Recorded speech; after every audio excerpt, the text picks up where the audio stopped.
What's happening? This your boy D Crenny here with my third review, Post Malone's Hollywood's Bleeding. As in Hollywood is, that's apostrophe S, bleeding. Hollywood's bleeding.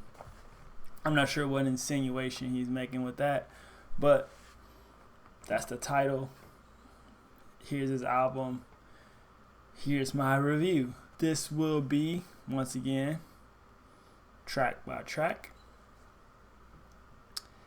And I feel like he came really quickly with this album.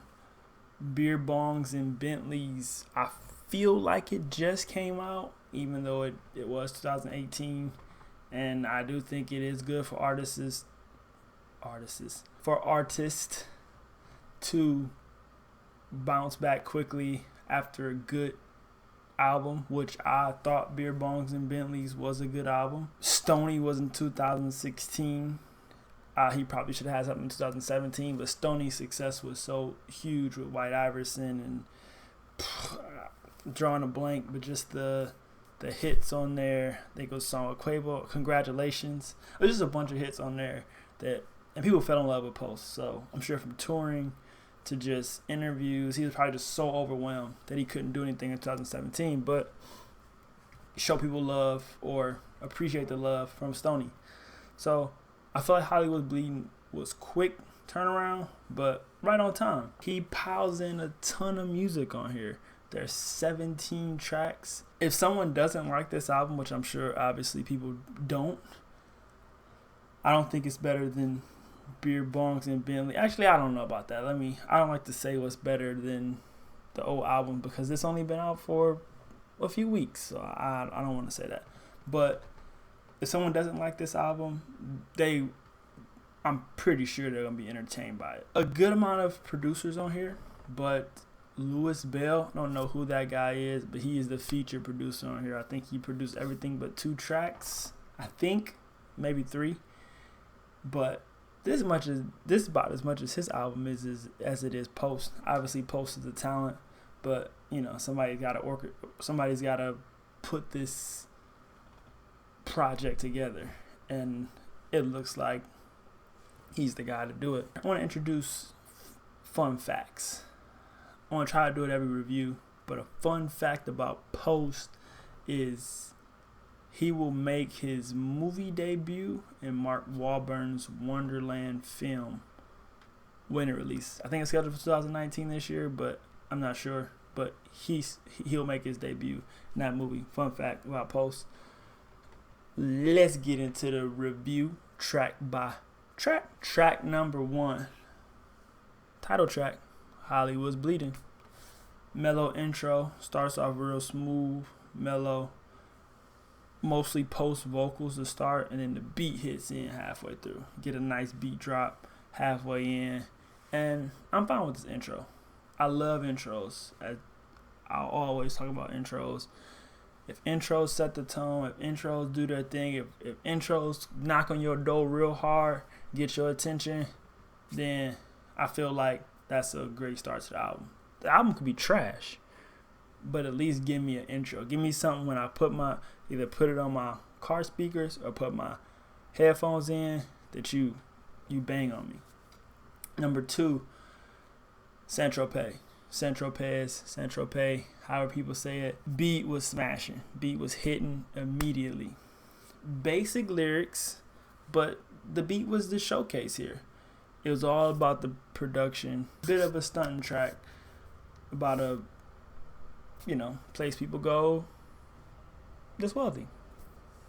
Cool chorus though. I do like that chorus. Number 3, Enemies. Had the baby on it. That, right away, when you read these track lists, the baby on here.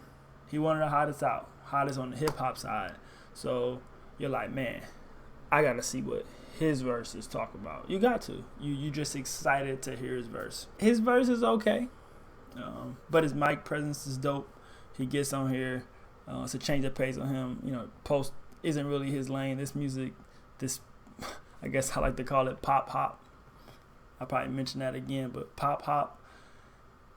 He does his pop thing, he does his hip hop. The Baby so far has been strictly rap, more so than anything so far. So, decent verse. Post chorus was slick on here. Track 4, Allergic. Always a weird post experimental track like this on the album, and then he turns it to a single. This is, I think, the 5th single, and it'll probably do well, just like Better Now did. I didn't care for Better Now. I don't care for this. Better Now was on beer bongs and Bentleys, and Better Now played like crazy. I wouldn't be surprised if this song doesn't play like crazy once it gets rolling on the airways. Track 5, 1,000 Bad Times. Post talking about his bad times. We all have heard about Post emotional, mental grasp with things. This Is Over, one of your alternative hip hop beats. Not for me. Number 6, Circles, a single that I don't care for. Seems to be a success on the radios. Seems to be a success on the radio. Stations are playing it. I don't care for it. Number 7, Die For Me. I knew when I saw the track list I would like this. I was like, if there's not anything I don't like except the 2 radio smashes, this one I would like. I'm a big Halsey fan. Not so much for Future, but I figured Future would be better than he normally is, and he is. I really enjoy this song. I love this song. Every time I'm in the gym, this gets played. This gets me going. I can play it in the car. I can play it in the gym. I can play it just chilling. Everybody does their thing. Everybody pushes each other, which I like features too, because it seems like everybody gets pushed to another level. Number 8, same thing. On the Road. Meek Mill was on here. Once again, I saw the features. Meek's on here. You gotta, you like, what's Meek gonna deliver on a Post project? Had to hear it. Post comes with the bars. I believe a little bit on Hollywood Bleeding, some enemies, but for the most part, he hasn't been spitting bars until the last 7, Die For Me, and then here he spit some bars, which then I knew Meek had to come with it. Meek brought it, and he didn't yell. It really didn't matter what Lil Baby did on here. He was fine, but it could have just been Meek and Post. They set the tone. It was their song. Anybody else was just, icing on the cake or the plate that you put the cake on. Whatever. Great song. Number 9, Take What You Want. Ozzy's chorus. Ozzy Osbourne on the chorus. It's great. I like the dark beat. These are the beats that Travis and Post shine on. It's a solid song. Turned into a really solid song. Different little mashup to hear Ozzy, some Travis, some Post, kind of everybody from different lanes but kind of similar. Very strange, but if you think about it, you get that. Number 10, It's Gonna Be. This is where I feel like Post Malone is at his best. Singing on those choruses with the passion. I do think this is one of the best songs on here.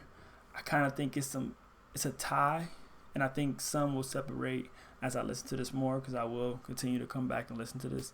But I believe there's some ties, but this one, you kind of got to pull it out a little bit because there's no features. Features are always kind of like cheating to me. When you're on the track yourself, when you hold the whole track yourself, on this one for 3 minutes and 20 seconds, Post does that. Get some inspiration behind this song. And, it's one of those tracks you just ride with the windows down and just take it in. Just enjoy the song. 11, Staring at the Sun, featuring SZA. Felt like this song was meant to maximize SZA, and And she deserves that. She deserves to be maximized on tracks. You put her on the song, you want to make sure her vocals are showcased and she does her thing. It's a cool song. For me, it's whatever. 12, Sunflower. From the Spider-Verse with Sway Lee. One of the two songs that are owners of the radio stations right now. Great song. Perfect song for the Spider-Man movie. It probably should have not been on here, but why not put it on here? It's a great song. Well placed in the movie. Well done song. Well done vocals. Well done Sway Lee. Sunflower. 13 is the internet. Or 13, track 13 is internet. Post is fed up with the internet. And I understand his frustrations. What he talks about on here is pretty cool. You want to get in there and listen to his Instagram bars talking about women. But you understand his frustrations. On the flip side, he's done well from the internet. So I'm sure it's a love-hate relationship, really, with the internet for Post. 14, Goodbyes, featuring Young Thug. Still don't really know how I feel about this song. I hear it a lot on the radio, and I normally turn it. So that kind of tells you how I feel about it. But sometimes I hate it. But most of the time I'm not really sure why I hate it. It gets like indented in my head. You know, those post choruses, they get trapped in your skull. That's probably the reason why. And I just don't like the song all like that, but I don't, it's still a decent song. It's just not a song for me. 15 is Myself. Cool, smooth track and chorus. I do like the beat. 16 is I Know, which I feel like is a filler track that probably could have been left out, but I think this would be Post the way he makes his album. I think this will be like that from here on out, because all his albums have had these long track lists with songs that probably shouldn't be in there, but he has fans and they probably listen to it, and somebody probably likes this 2-minute track. It's like a piggyback track from something I'm sure we've heard on one of these tracks in this album, if not one of his previous albums. 17, the last track, is Wow. It's the second song on here that's another radio owner, I like to call it. Clearly the song's a smash. Once again, probably shouldn't have been on here, but if you're going to put it on here, why not put it at the end? Probably, since Sunflower and Wild on here, probably would have flipped these two and put Sunflower at the end just to give somebody something smooth and sweet to close out to. But Wild works too. Overall, good job to Post on here. Hollywood's Bleeding is solid. I'm going to listen to it for a while. Let me know what you think. Hit the sub button, smash the like, turn on those post notifications. Plan to be delivering many more videos, reviews. Watch if you like them. Thanks again. Holla.